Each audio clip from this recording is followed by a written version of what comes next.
최근에 우리나라에서 뭐 국가적으로 보면 이제 체코 이름이 많이 오르내립니다. 체코 원전을 우리나라가 수주를 했고 얼마 전에는 윤석열 대통령이 그 원전 수주 관련해서 체코 순방을 다녀오기도 했었죠. 좀 정치적인 논란이 있습니다만 그걸 다 떠나서 오늘은 그 기술과 경제적인 관점 중심으로 국내 원전의 현 주소 또 미래를 같이 한번 살펴보시죠. 또 소형 모듈 원전, 작은 원전 SMR은 도대체 어떤 건지도 배워보시고요.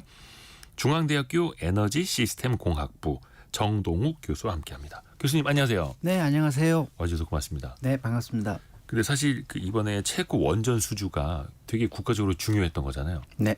체코 신문에 막 기고도 하셨다요, 교수님이 직접.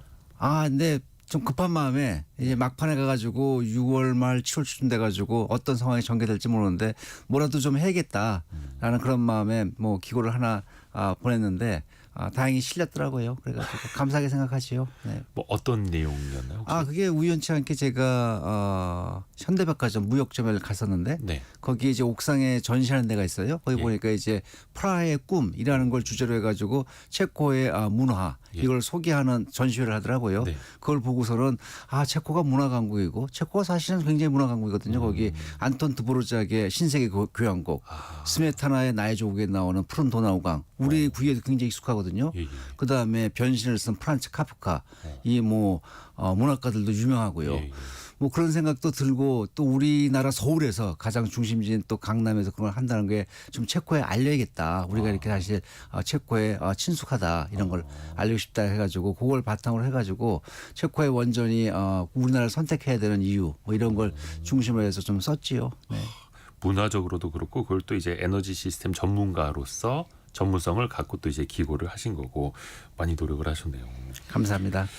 일단 우리나라가 체코 신규 원전 이제 수주까지 했습니다. 그런데 이게 정식 계약은 내년 3월이라 하더라고요. 네. 어떤 절차가 어떤 과정이 남아 있는 거예요? 이제 그 우선 협상 대상자를 선정했는데요. 그리고 나서 내년 3월에 정식 계약을 체결합니다.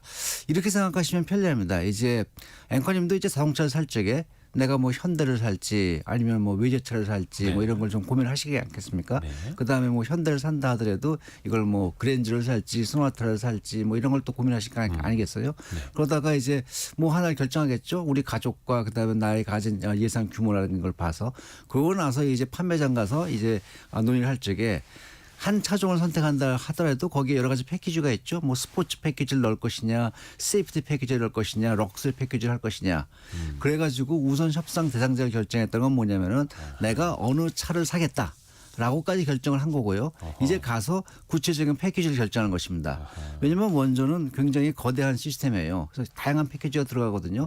뭐 간단한 예로 원전을 갖다가 이제 운영할 적에 예비품이 필요해요. 예비품이 필요한데 내가 이걸 5년치 예비품을 갖다가 미리 구매할 것이냐. 부품 같은 거. 살 적에 이걸 건설할 적에 미리 사두게 되면 더 단가가 쌀 수 있거든요. 10년치를 갖다가 할 것이냐.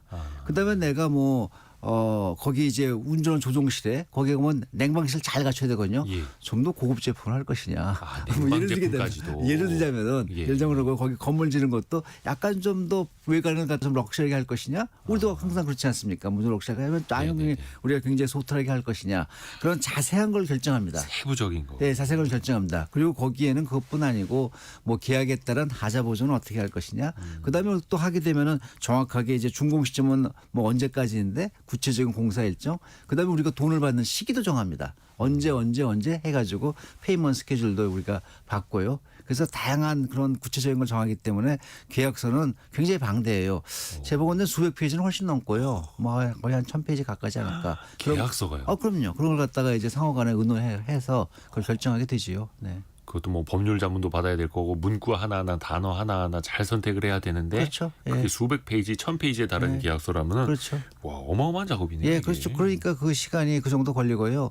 사실은 입찰 서류를 평가할 적에 그 대부분 이제 중요한 골자는 들어갔기 때문에 네. 거기서 이제 디테일 정하는 거거든요. 그래서 처음부터 쓰는 건 아닙니다. 하지만 여러 가지 결정할 것이 남아 있지요. 네. 체코 같은 경우에는 원자력 발전소가 이미 6기 있죠. 있다 하더라고요. 근데 이번에 2개 짓고 또 2개를 나중에 추가할 수 옵션으로 있는. 네, 그렇게 갖고 있지요. 근데 체코가 그렇게 많이 원전이 필요한 상황인가요? 어때요?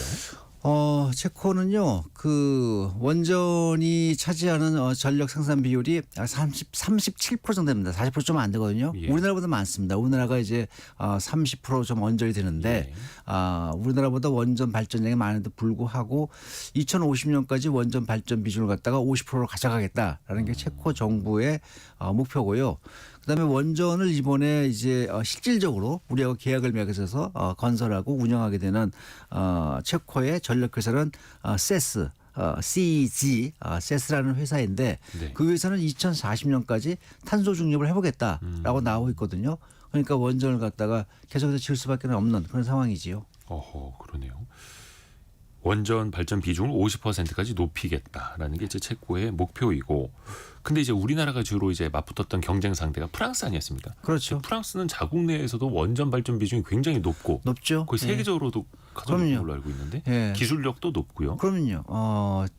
원전 발전 비중이 70%나 되고요. 예. 그다음에 지금 현재 운영하고 있는 원전도 56기니까 우리나라가 이제 26기 됐거든요. 네. 운영할 발전소가. 그러니까 우리나라 원전보다도 2배 넘게 지금 뭐 원전을 갖다 보유하고 있죠. 뭐 기술 인력도 훨씬 뭐 많이 갖고 있고. 그럼에도 불구하고 프랑스를 한 번도 아니고 2번 꺾었거든요. 이게 2009년도에 UAE 할 적에 15년 전에 네. 그때도 결승전에서 붙었어요. 결승전. 예, 결승전 붙었습니다. 이게 준결승전에서는 이제 미국이 탈락하고 결승전에서 이제 프랑스가 붙었는데 그때도 우리가 따냈거든요. 그러니까 한 번은 뭐 우연이다, 뭐 운이 좋았다, 뭐 다른 요소들이 많았다라고 말씀하실 수 있겠지만 2번 했다면 이건 실력이거든요. 어떤 차이라고 보면 될까요? 그 실력이? 첫 번째는 우리나라가 꾸준히 기술 개발을 해왔어요, 사실은. 그 사실은 우리나라가 뭐 기술 자립을 하고 그다음에 우리가 이제 도입한 기술을 바탕으로 해가지고 계속해서 원전을 안전성을 향상시키고 그다음에 성능도 높이는 그런 기술 개발을 꾸준히 해왔다는 게 하나고요. 네. 예를 들면 APR 1400도 꾸준히 조금씩 그 기술을 발전해왔고 이번에 APR 1000으로서 들어갔는데 이거는 APR 1400에다가 조금 더 개선된 설계 사양이 좀 들어갑니다. 이제 그런 걸 했었고 그 결과로 우리나라 원전이 미국에서도 인정받았고요. 미국에서 이제 인허가에서 이른바 설계 인증을 받았거든요. 그걸 받았고 유럽의 원전을 지으려면 유럽의 사업자 요건이라는 게 있습니다. 유럽의 사업자 요건도 굉장히 까다롭습니다. 그거 역시도 우리나라가 뭐 인증을 받았고요.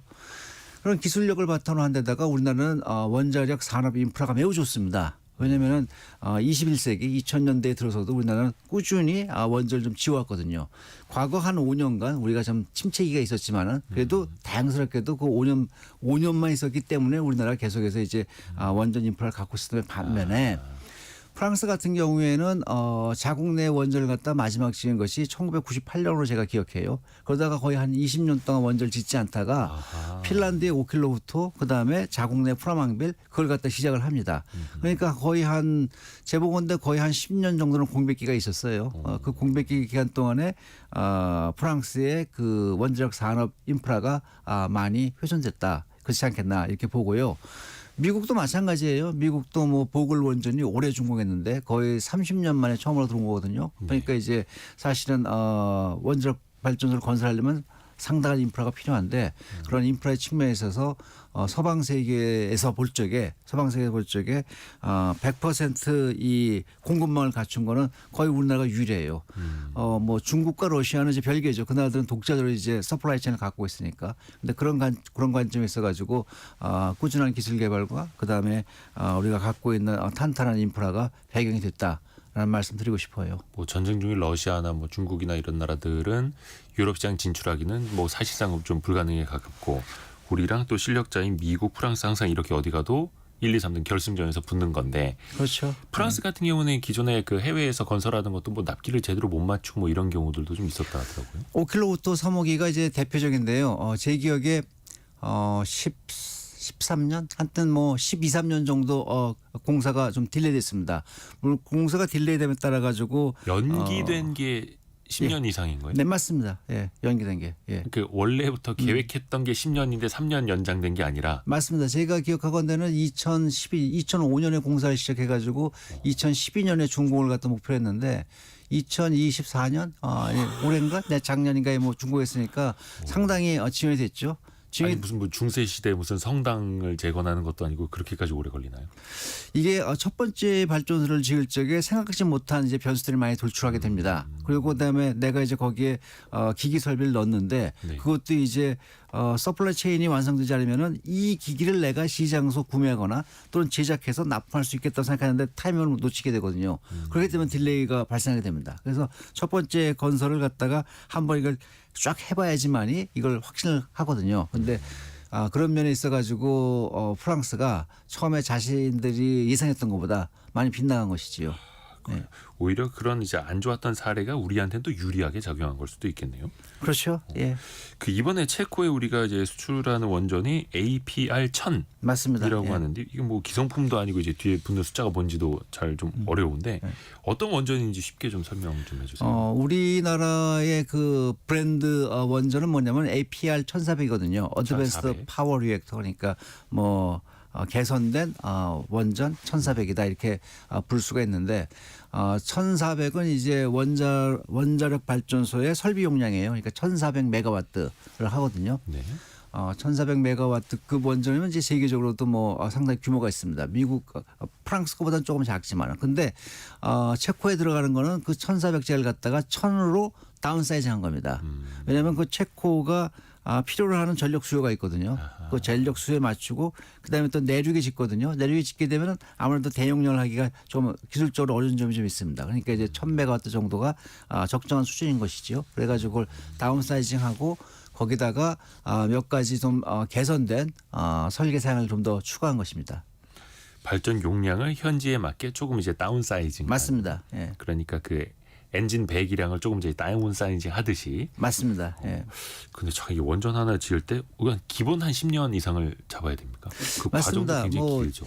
기본적으로 원전 건설을 하는데 우리나라에서 한 11년 잡더라고요. 이제 그 건설허가 신청한 것부터 시작해가지고 발전소 준공까지. 근데 실질적으로 원전을 건설하는 기간은 한 6년 돼요. 네. 6년이니까 60개월. 그러니까 한 5년 되는데 인허가 심사 기간 같은 것들이 있고 또 뭐 테스팅하는 기간들이 있어가지고 토탈로 10년에서 11년 잡습니다. 이번 두코바니 원전 같은 경우에도 2025년 내년에 이제 계약을 하게 되면은 2036년에 시운전 들어가야 됩니다. 그러니까 11년 공기를 잡고 있는 것이죠. 그다음에 이제 시운전 들어가서 시운전 기간을 갖다가 우리나라보다 좀 길게 잡더라고요. 우리나라는 통상 시운전을 1년 이내로 잡습니다. 뭐 한 10달 이 정도 잡는데 그 체코에서는 시운전 기간을 갖다가 2년 잡아서 2038년에 이제 준공을 하겠다. 코머셜 오퍼레이션 들어가겠다라고 잡고 있는데 아마 그거는 좀 왔다 갔다 할 수 있는 변수가 좀 있을 거라고 봅니다. 네. 체코의 상황에 따라 가지고. 2038년 지금이면. 네. 네. 그리고 또 하나가 이제 변수가 좀 있습니다. 미국의 웨스팅하우스가 이제 네. 특허를 주장을 하면서 네. 계속해서 문제를 제기하고 있지 않습니까? 이거는 좀 어떻게 진행이 될까요, 이 일이? 우선 그 청취자 여러분께서 이제 정확히 좀 아셨으면 하는 것이 뭐냐면은 네. 우리가 이제 뭐 지적재산권으로 이렇게 뭐 지적재산 분쟁이다라고 이제 간단히 이제 얘기를 하는데요. 예. 이게 그 지금 방금 그 이대호 앵커님께서도 이제 이것이 그 특허 뭐 이런 말씀하시잖아요. 네. 특허가 사실은 지적재산권 분쟁의 가장 핵심이죠. 대표적인 것이죠. 네.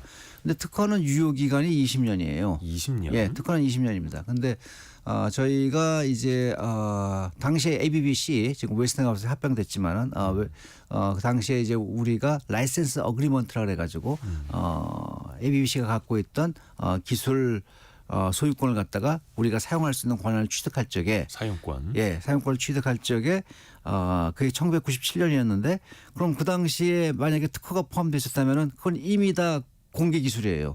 누구나 쓸 수 있습니다. 20년 훌쩍 지났으니까. 그럼요. 지금 현재 뭐 27년 됐으니까 예. 그건 누구나 쓸 수 있는 공개 기술이에요. 그렇기 때문에 그거는 지적재산권으로 들어올 수가 없는 것이죠. 그 외에 뭐 설계 툴이라든가 뭐 설계 관련된 문서들이 있을 수가 있어요. 네. 그런데 그런 문서들이 우리가 원전을 계속해서 지우고 개선해 나가면서 다 우리 걸로 다 개정해서 바꿔왔거든요. 네. 심지어는 당시에 이제 우리나라한테 전혀 그 ABBC가 줄 수 없다는 기술도 있었어요. 예를 들게 되면 그거는 미국 정부가 투자해서 만든 그 안전 분석 전산 프로그램 같은 거였어요. 네. 그런 거 우리가 다 국산했거든요. 그래서 뭐 줄 수 없다면 우리가 개발해야지 그래가지고 다 했거든요. 그런데 웨스팅하우스가 이거를 발목을 건 건 뭐냐면은 이른바 수출 통제라는 걸로서 걸었어요. 근데 수출 통제는 뭐냐면요. 네. 원자력 기술은 이제 오남용될 수가 있어요. 아시다시피 뭐 원자력 발전소를 같은 거를 그 설계하고 뭐 개발하고 그 운영하는 기술과 그 나오는 부산물 갖고서 이걸 나쁜 목적으로 쓸 수가 있거든요. 뭐 예를 들어 가지고 뭐 무기용으로 한다든가 뭐 그런 우려 사항이 있어서 이런 걸 방지하기 위해서 평화적 이용은 권장하되 이걸 오남용을 방지하기 위해서 국제적으로 이제 이거를 보장하는 장치가 두 가지가 있습니다. 하나는 NPT라 그래서 네. 이제 비확산 조약이 있습니다. 북한이 거기 들어왔다가 탈퇴해가지고 네네, 원자탄 만든 거죠. 그런데 NPT라는 건 뭐냐면은 스스로가 그 나라들이 나는 원자탄을 만들지 않겠다라고 선언을 하고 내가 그걸 갖다가 투명하게 보여주겠다. 누구든지 와서 봐라라는 걸 하는 것이고. 그다음에 NSG라는 게 있습니다. 이건 뉴클리어 서플라이어스 그룹 그래가지고 원자력 공급 국가 협의체거든요. 원자력 공급 국가 협의체는 뭐냐면은 이거는 우리는 기술을 갖고 있는데 이 기술을 갖다가 엄한 나라는 주지 말자라고 그렇게 또 합의한 것입니다. 근데 그 원자력 기술 공급 국가에 우리나라도 포함되거든요. 네. 물론 이제 미국도 포함되고 프랑스도 다 포함됩니다. 거기 이제 포함되는데 거기 원칙에 의하게 되면은 기술을 또 이제 원자력 기기를 이제 다른 나라에 이제 수출할 적에는 원래 그 기술을 가졌던 국가의 동의를 받도록 돼 있어요. 동의를 받아라 그렇게 됐기 때문에 그래서 우리는 미국의 동의를 요청한 것인데 거기에 이제 미국 정부는 우리 미국 법이 이야기되면은 이건 미국 법인 미국 사람만이 신청하게 돼 있으니까 직접 하지 말고 웨스팅하우스를 거쳐서 해라라고 이제 나온 것이죠. 그러니까 거기에 웨스팅하우스가 이제 그 길목을 갖다 잡고 있는 것이지요. 그래서 이제 사안은 이것이 지적재산권을 볼 것이냐 아니면은 이것이 그 NSG에 관련되는 이제 전체적인 그런 상황 하에서 있는 것이냐 볼 적에 어쨌든 간에 기술을 갖고 이제 기술이라는 걸 배경을 갖고서 얘기가 되는 것이니까 기술적 자립 뭐 이런 걸 갖다 거론할 수 있지만 성격은 조금 달라요. 왜냐하면 지적재산권이라면 사실은 이거는 상업적 문제로서 해결할 수가 있는 부분이거든요. 네. 근데 어쨌든 우리나라 봐서는 웨스팅하우스 합의를 보는 거는 대단히 중요해요. 왜냐면 말이죠. 예. 지금 현재 상황은 웨스팅하우스하고 우리나라가 경쟁을 하는 구도로 보이지만 제보건대 앞으로 한 10년 정도 지나면은 러시아하고 중국이 들어올 거거든요. 러시아하고 중국이 들어오면은 정말 중국은요 지금도 매년 6개에서 8개의 원전을 짓고 있는 데요. 엄청난 인파를 갖고 있고 지금 전 세계에서 그 러시아 우크라이나 전쟁 전에 전 세계 원전 시장을 주도했던 거는 러시아거든요. 네. 그러니까 정말 강적입니다. 그런 그 강적들하고 이제 대결을 하려면은 이제 웨스팅하우스하고 우리나라하고 협력하는 게 좋은데 저는 이렇게 생각해요. 어떻게 생각하냐면은 우리나라가 그 휴대폰 시장을 두고서 그 애플과 경쟁합니다. 우리나라 삼성이. 네. 삼성과 애플이 그 경쟁을 하는데 삼성은 완전한 공급망을 갖추고 있어요. 설계부터 시작해가지고 제작까지 해가지고 다 수술합니다. 근데 애플은 설계만 하고 사실은 거기 부품을 갖다가 만들고 조립하고 이런 거는 사실 외주를 주잖아요. 예. 폭스콘이라든가 그렇죠. 심지어는 삼성으로부터 해가지고 그 부품을 갖다가 뭐 합니다. 그러니까 그 관계가 매우 유사해요. 그러니까 삼성과 애플은 경쟁을 하면서도 상호 우전적이거든요. 네. 마찬가지로 웨스팅하우스와 우리나라가 비슷합니다. 그래서 우리나라는 서플라이 체인을 다 갖추고 있지만 웨스팅하우스는 서플라이 체인을 다 갖추지 못하고 있어요. 그러니까 사실은 불가리아의 원전 수주한 거 코즐로프 원전인데 네. 거기도 현대건설 파트너로 잡았어요. 근데 보글 원전 미국에서 가장 최근에 올해 바로 준공했으니까 그 보글 원전도 원자로는 두산에서 납품을 했습니다. 그러니까 웨스팅하우스 가는 곳마다 어쨌든 한국하고 협력을 해야 돼요. 예. 우리나라 입장에서도 웨스팅하우스하고 협력한다는 거는 대외적 신인도 훨씬 낫습니다. 훨씬 좋기 때문에 그리고 웨스팅하우스 기술 중에서 또 웨스팅하우스 만드는 제품 중에서 우리가 만약에 사용 것이 낫다고 판단한다면 그걸 얼마든지 저는 해줄 수 있다고 봅니다. 그래서 이건 삼성과 애플 같은 것이고 삼성과 애플의 경쟁자는 누구냐? 그렇게 된다면 파웨이라든가 샤오미라든가 이 휴대폰 시장에서 새롭게 강자가 떠오르는 그런다고 경쟁을 해야 되거든요. 그러한 구도라고 보기 때문에 저는 이제 웨스팅하우스하고 협력을 갖는 거는 매우 중요하다고 생각합니다. 그러니까 약간 웨스팅하우스 너네 특허 기간 다 만료된 거잖아라고 하면서 이제 무시하면서 쭉 우리끼리 직진할 거는 사실 아니고 네. 그보다는 이제 약간 함께 가는 게 정무적으로도 조금 더 유리. 맞습니다. 그리고 전략적으로. 사실은 이게 아이폰하고 우리 삼성 갤럭시의 생태계가 좀 다릅니다. 아이폰이 아무리 비싸다 하더라도 아이폰 매니아가 있지 않습니까? 예. 그렇죠? 뭐 그런 것처럼 이게 웨스팅하우스의 원전이 비싸더라도 또 매니아가 있어요. 사실은 웨스팅하우스 원전 나는 좋아한다라고 해서. 근데 약간 생태가 좀 다릅니다. 생태가 좀 다르기 때문에 사실은 이게 두 기업이 경쟁의 모양새로 가지만은 충분히 협력할 여지가 있다고 보고요. 근데 웨스팅하우스가 왜 이렇게 우리의 발목을 잡느냐라고 하는 거는 지금 원전 시장은 굉장히 커가고 있는 입장이거든요. 예. 이런 원전 시장이 커가는 입장에서 내가 독점적 지위를 갖고 있다는 건 대단히 중요한 것입니다. 이게 내가 독점적 지위를 갖고 있는 회사하고 경쟁자가 있는 회사하고는 이건 기업 가치가 다르거든요. 그렇죠. 그렇기 때문에 항상 기업은 특히 사기업은 이게 독점적 위치를 갖다 확보하고 그걸 갖다가 외부에 알리기 위해서 애를 쓰거든요. 그러한 전술이라고 보고요.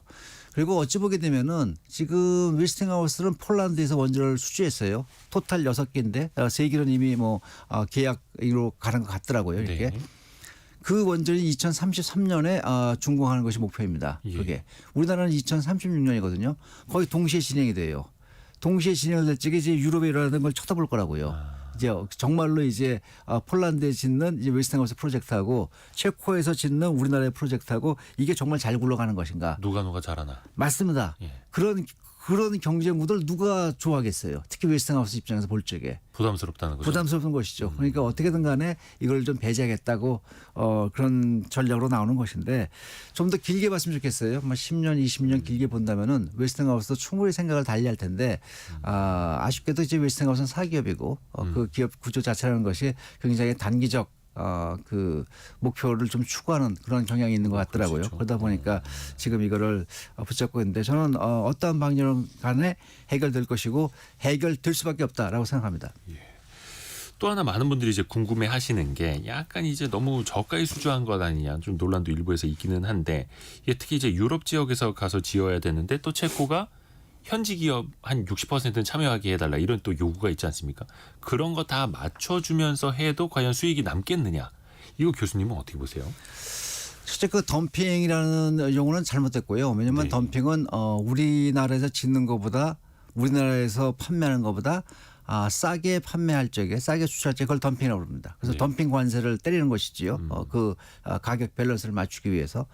근데 우리나라 원전 현재 가장 최근에 이제 계약된 신한울 3, 4호기 신한울 3, 4호기는 이제 바로 이제 뭐 몇 주 전에 이제 건설 허가를 득해 가지고 이제 건설 착수 들어가지요. 예. 건설 들어가는데 그게 두 호기 합쳐가지고 11조 5천억으로 제가 기억합니다. 그러니까 한 기에 5조 7,500억 됩니다. 6조가 안 됩니다. 한 기에. 예. 한 기에 6조가 안 되는데 이번에 체코에 수출한 거는 한 기에 얼마냐면요.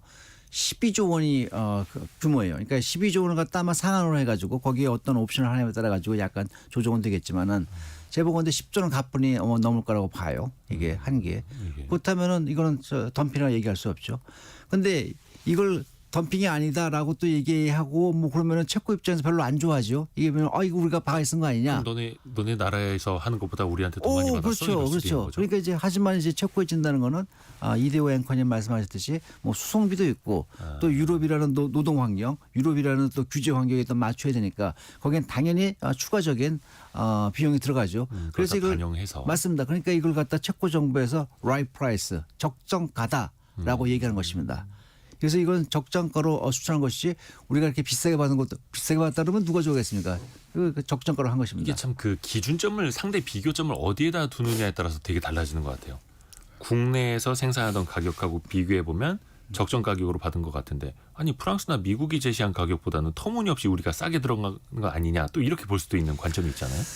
그게 이제 예를 들게 되면 이제 미국, 프랑스 같은 경우는 프랑스 같은 경우는 지금 가장 최근에 짓고 있는 프라망빌 3호기가 예. 한 기에 20한 5, 6조 됩니다. 한 기에. 우리나라보다 거의 4배에서 5배 이상. 4배에서 5배. 우리나라에서 우리가 짓는 거. 국내에서 짓는 거에는 4배 네, 이상. 맞습니다. 그다음에 보글 원전 그 웨스팅하우스 지은 것도 한 기에 한 20조 들어갔어요. 네. 역시 그것도 한 4배 가까이 돈이 이제 들어갔는데 그럼 그 나라는 왜 이렇게 비싸냐 할 적에 그건 그 나라 사정에 물어봐야죠. 왜 이렇게 비싸게 됐느냐라고 해야 될 텐데 말씀드린 대로 그 원전을 짓는다는 거는 굉장히 많은 그 공급업체를 갖다가 체인으로 갖고 있어야 되거든요. 네. 그런 것들이 없다 보니까 아무래도 뭐 가격은 올라갈 수밖에 없었던 거고요. 제 봤을 적에 이번에 체코 간 거는 뭐 적정가라고 보고요. 그다음에 싸다고 그러면 체코가 좋아해서 이걸 살 것이냐 그렇지 않습니다. 왜냐하면 이거는 굉장히 중요한 물건입니다. 그렇죠, 그렇죠. 중요한 물건은 싸다고 해서 결정하지 않습니다. 이것이 적정가고 그래야지만 적정한 퀄리티를 갖다 유지할 수 있으니까. 잘 지어야 되니까. 그다음에 두 번째 질문하신 거 60%를 갖다 그럼 체코에 띄워주는데 네. 이게 남을 것이냐라는 말씀을 좀 거기에 대해서 좀 제 의견을 말씀드리면요. 네.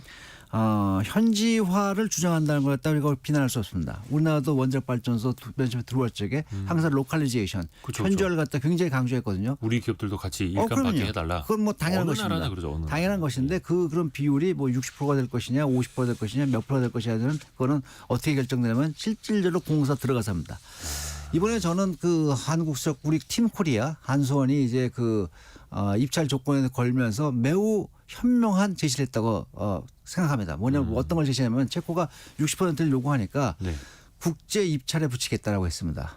국제 입찰에 붙이겠다. 그게 뭐냐면 말이죠. 사실은 이제 원전이라는 것은 굉장히 품질이 좋은 퀄리티가 있는 제품들이 들어와야 되거든요. 그렇죠. 그러니까 체코가 그래가지고 그걸 무조건 살 수는 없다는 것이에요. 아 괜히 그 체코 기업들이 와서 형편없이 일하면 맞습니다. 안 되니까. 근데 그거를 갖다가 어떻게 그럼 나보고 보증하란 말이냐. 발전소의 성능을.